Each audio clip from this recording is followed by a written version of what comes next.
Hi everybody, welcome back. Tony again with Shinsho Yoga, and today I would like to talk about knees, chest, chin. So knees, chest, chin is not really so much a yoga pose as it more of something that comes from exercise.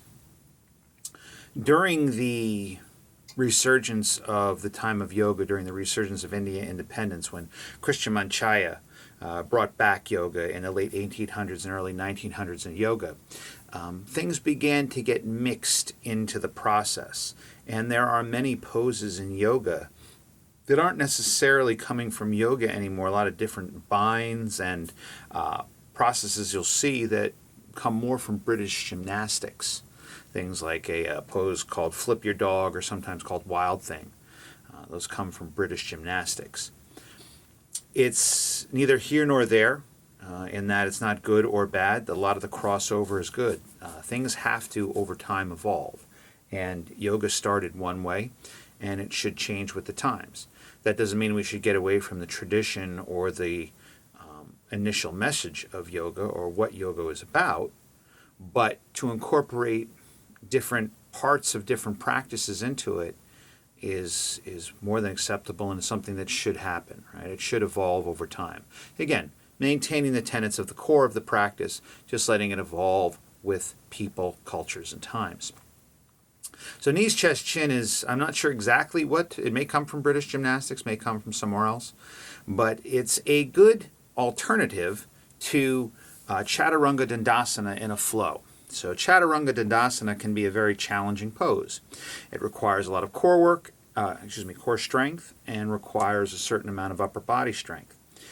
For many people, if that's not where their strength is, or they have tightness in the shoulders and such, or they haven't done enough to really get that pose down at this time, in a flow, especially a fast-moving flow, it can be very challenging. So to use knees, chest, chin as an alternative is just fine. It sounds simple, but it's actually, to do it with control is challenging. It'll still require a certain amount of upper body strength. It'll still require a certain amount of core strength. It still requires you to breathe and move through the practice. So knees, chest, chin, albeit it sounds like something that might be more dumbed down, has its value. In my practices, I always use it as a warm-up in my classes. Before I launch people into sun salutation A's and B's, where you're really running through chaturanga and up dog and down dog, or running through chaturanga, up dog, down dog in your warrior poses, I'm going to have people go through a modified version of that, which I learned from my teacher. And that's going to be using knees, chest, and chin to get the body warm and get the body used to that before coming into those more challenging postures. I've seen this posture done different ways. So the way I'm going to show you today is the way that I have kind of amalgamated from different teachers and different ways it's done, and my own studies, because I haven't found in any of the yogic texts I have, and I'm not talking ancient yogic texts, I'm talking the yoga books I have, a overly definitive way that one person said. This is kind of what I've seen different people do at different times, and my knowledge of the practice and what the goal of yoga is,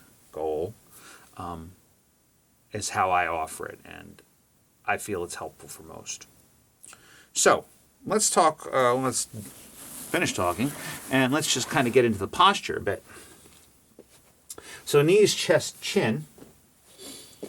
You're going to be coming in general from either your plank position or rolling out from a down dog to it. So I'm going to come to down dog, roll into plank, and then come down into knees, chest, chin.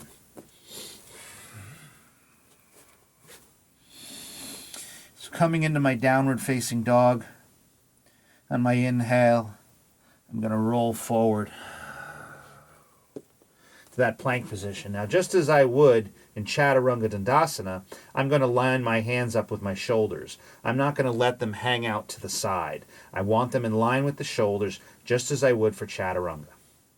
And then with the exhale, I'm going to lower down the knees, the chest, and the chin, keeping the elbows tight into the body. I'm not going to have them flare out this way, right? I want them tight in. just as I would come in for Chaturanga. And then in my classes, I generally have people roll into a baby cobra after that. And then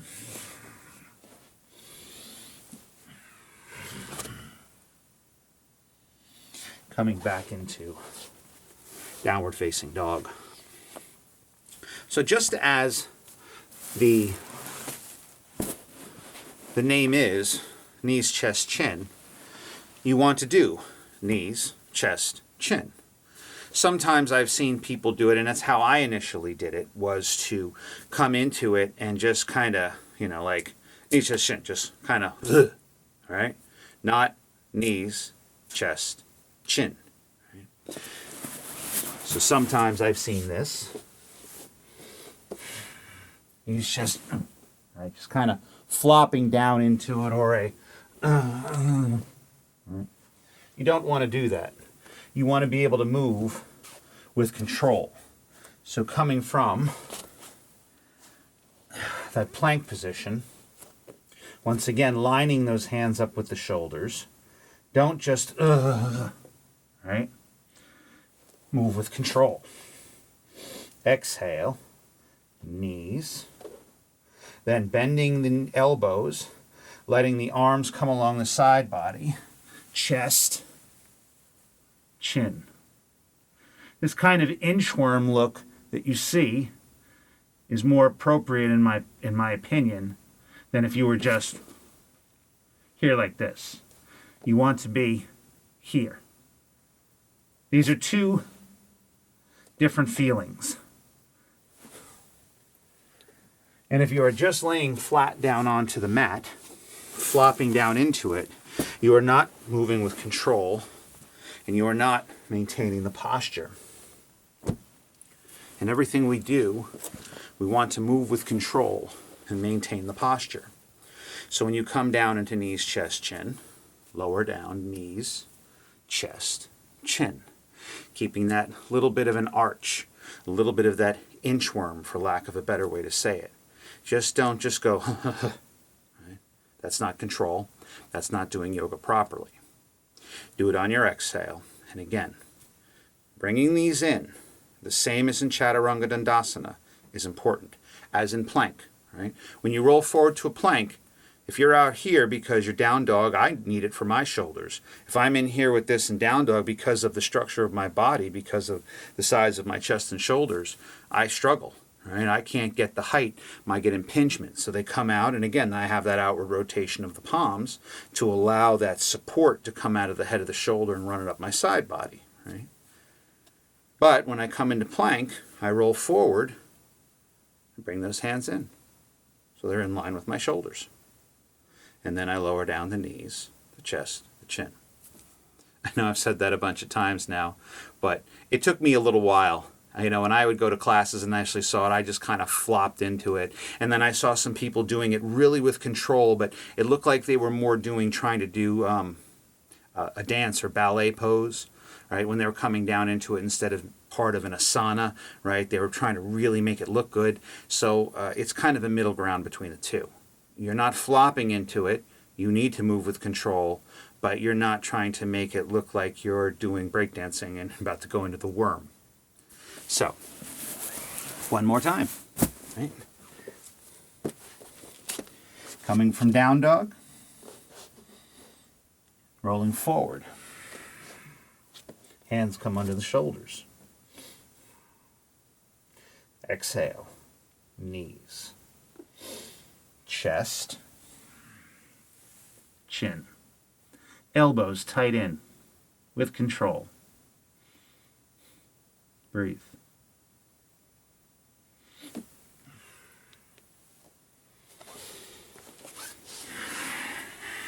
So, more of a simple posture, but again, can be challenging to do. Always the reminder at the end. Most important thing to do is move with the breath. Whether you're doing knees, chest, chin, whether you're doing chaturanga, whether you're in plank, down dog, doesn't matter the posture. Move with the breath. As you do that, allow the thoughts that arise to pass by, return to the breath. Stay present on the mat. Stay present in what you're doing. Whatever thoughts come in, you have to go to the store later. Oh, did your teacher just look at you funny? Whatever.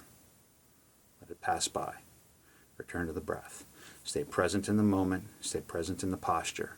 Breathe. That's all you have to do. So, thanks again for watching. If you have any questions or comments, feel free to leave them. Be happy to answer. Namaste.